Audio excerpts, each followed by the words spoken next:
ባለፉት ዓመታት በጋንግ ቫዮለንስ ምክንያት የተለያዩ ራፐሮች ሞተዋል።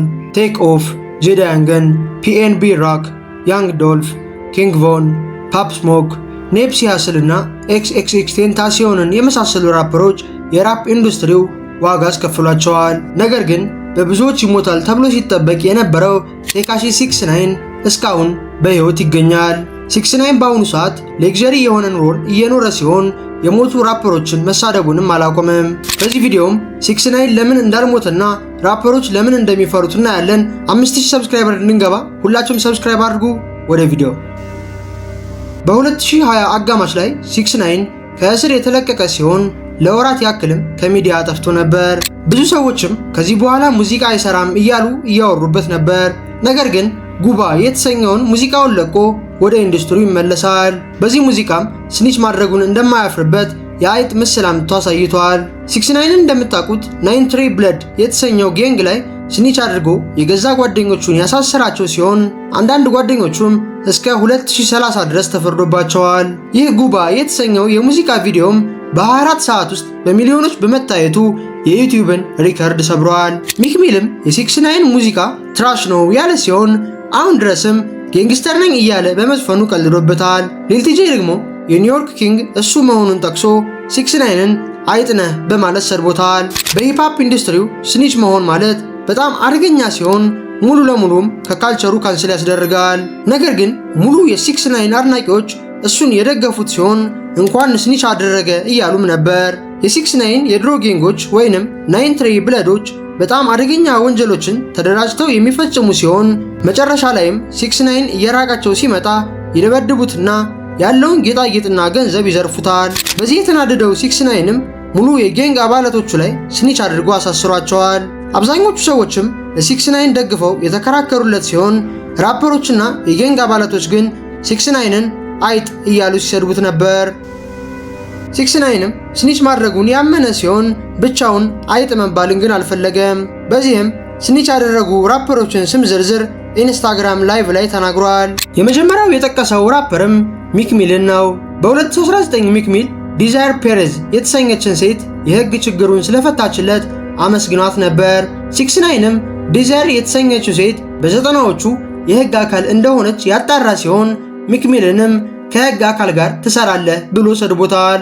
ቆይቶ ደግሞ ወደ ፊውቸር የዞረ ሲሆን ፊውቸር ከጊዜያት በፊት ስኒች ከሚያደርግ ሰው ጋር ጓደኛ ከሆንክ አንተም ስኒች ነህ ብሎ 69ን ተሳድቦ ነበር። 69ም ይህንን የፊውቸር ጽሑፍ አውጥቶ ፊውቸርና ሚክ ሚል የነበሩበትን ፎቶ ያሳይና ፊውቸር ስኒች ከሚያደርግ ሰው ጋር ጓደኛ ስለሆነ እሱም አይጥ ነው ብሎ ይናገራል። ቆይቶ ደግሞ ስኑፕ ዶግ ስኒች ያደረገበትን ሰነድ አውጥቶ ለህዝብ ያሳየ ሲሆን ሱጅናይት የተሰኘው ሰውም ስለ ስኑፕ ዶግ ስኒችነት የተናገረበትን ቪዲዮ እያየ ሲቀልድ ነበር። 69 በዚህ ሁሉ ነገር መናገር የፈለገው ሁሉም ራፐር አይጥ እንደሆነና በሱ ቦታ ቢሆኑ ተመሳሳይ ነገርን እንደሚያደርጉ ለማሳወቅ ሲሆን ብዙ ሰዎችም ከጎኑ ቆመው ነበር። ነገር ግን 69 አንድ የረሳው ነገር አለ። ሁሉም ሰው የሚጠላውና የሚሰድበው ስኒች ስላረገ ብቻ አይደለም። ብዙ ሰዎች 69ን የሚጠሉት ስለሚያናድዳቸው ሲሆን ሌሎች ራፐሮች ችሎታቸውን ተጠቅመው ሰዎችን የሚያስደስቱ ሙዚቃዎችን ይሰራሉ።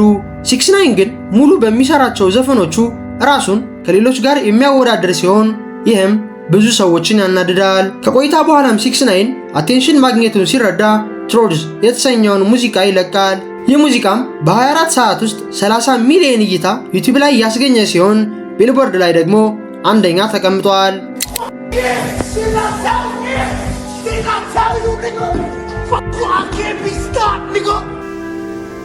በዚህ ጊዜም 69 በጣም የተደሰተ ሲሆን አሁንም ግን አልበም ሊለቅ ስለሆነ አቴንሽን ማግኘት አለበት። በዚህም ብዙ ጠላቶቹ ከቤት አትወጣም እያሉ ስለቀለዱበት ወደ አደገኛው ሳውት ሳይድ ኦፍ ቺካጎ ይሄድና ቪዲዮ ይቀርጻል። በጊዜውም የቺካጎ ራፐር የሆነው ሊል ሬስ ላይ እየቀለደ ቪዲዮ ሰርቷል። በዚህ ቪዲዮም 69 እንደ ሊል ሬስ እየተደበደበ የተቀረጸ ሲሆን ይህም ሊል ሬስም በጣም አናዶታል። 69 ቺካጎ በሄደበት ጊዜም እንደምታዩት ከ3 በላይ ግብዳ ጋርዶች አብረውት ነበሩ። እያንዳንዷ እንቅስቃሴው ላይም ከ4 እስከ 5 ጋርዶች ከበውት የሚሄድ ሲሆን ይህንን ካላደረገም የሚከተለውን ያውቃል። የ69 የሙዚቃ ቪዲዮዎችም በጣም ቫይራል የሆኑ ሲሆን ጠላቶቹም ተናደው ነበር። ነገር ግን ታይትል ቴንስ የተሰኘው አልበሙ እንደተጠበቀው አልተሸጠም። ሴፕቴምበር 2020 የተለቀቀው አልበሙ 150,000 ሽያጭ በመጀመሪያው ሳምንት የተጠበቀ ቢሆንም 50,000 ብቻ ዩኒቶችን ሽጦ የብዙዎች መቀለጃ ሆኗል። የተለያዩ ራፐሮችም በግልጽ 6ix9ን የሰደቡት ሲሆን ትሪፕ ሬድም ይህንን ቪዲዮ ቀርጾ ለቋል።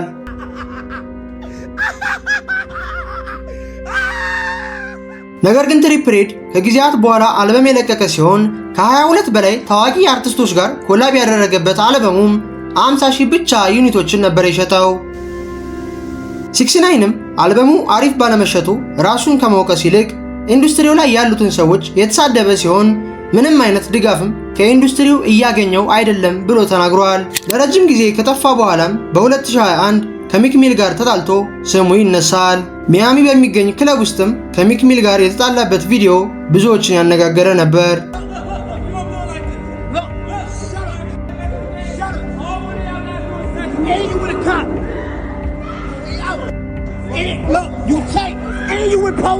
በጊዜውም 6ix9ን ማሳየት የፈለገው ሚክ ሚል ጋርድ እንዳለውና ትክክለኛ ጌንግስተር እንዳልሆነ ሲሆን ይህም ተሳክቶለታል።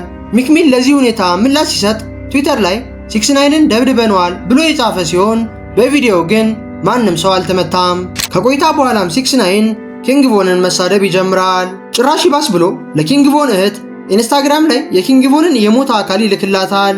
ይህም ብዙ ሰዎችን ያስቆጣ ሲሆን 6ix9ንም ሰይጣን እያሉ ሲጠሩት ነበር። አሁንም 6ix9ን ኪንግ ቮንን መሳደብ ያላቆመ ሲሆን የእሱን ቲሸርት እያሰራ እየለበሰም ይቀልድበታል። ይህንን ሁሉ እያደረገ የነበረውም ዛዛ የተሰኘው ሙዚቃው ሊለቀቅ ስለነበር ሲሆን የሙዚቃ ቪዲዮውም ከተለቀቀ በኋላ 6ix9ን ለወራት ያክል ከሶሻል ሚዲያ ይጠፋል። በ2022 ደግሞ 6ix9ን ማንነቱን ቀይሮ ይመጣል።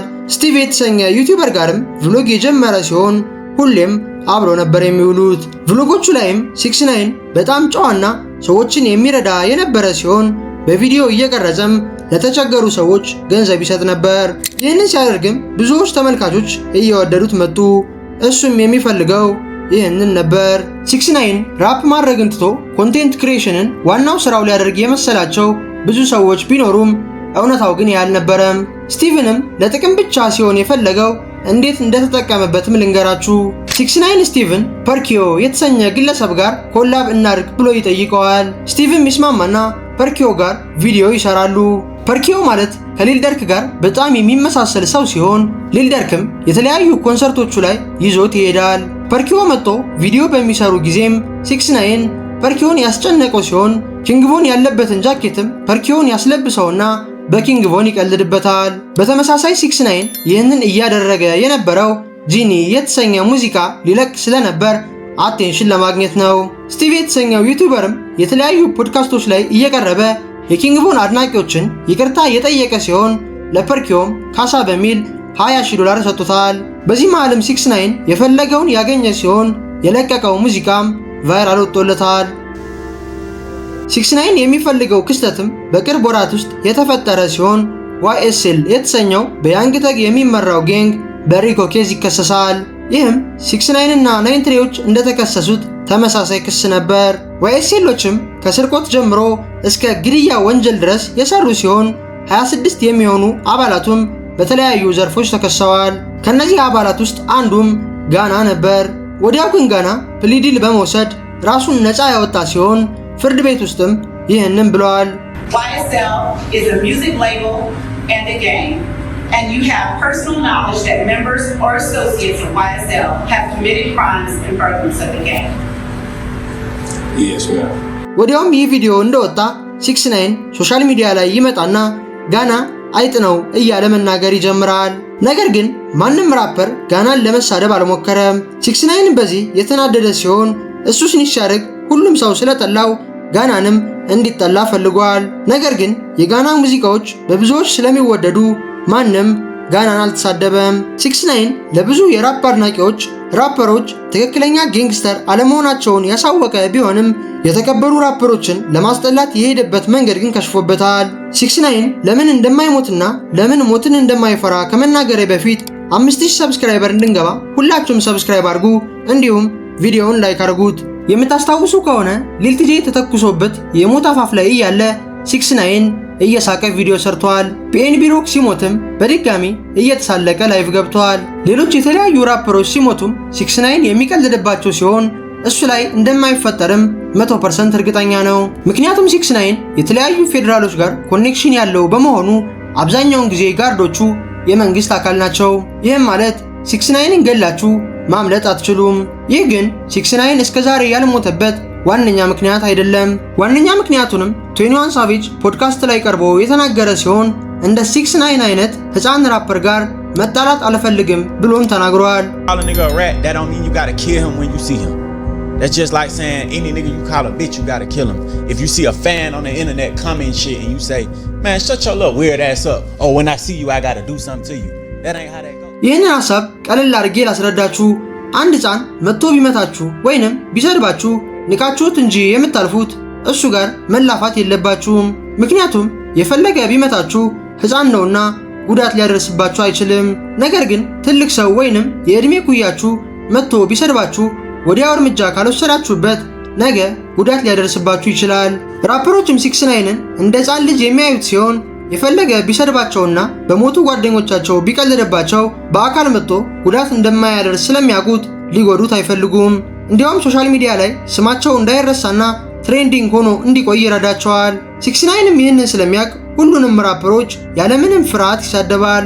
አሁን ድረስም 6ix9ine የተለያዩ ስትሪመሮች ጋር የሆነ ድራማ የሚሰራ ሲሆን በቅርቡም አንድ የሚለቀው ሙዚቃ ሊኖረው እንደሚችል ብዙዎች ሲያወሩ ነበር። በዚህ ዛሬ ቪዲዮአችን ይህንን ይመስል ነበር። ላይክ፣ ሼር፣ ሰብስክራይብ እንዳይረሳ። በቀጣይ ቪዲዮ እስከምንገናኝ ሰላም ሁኑ።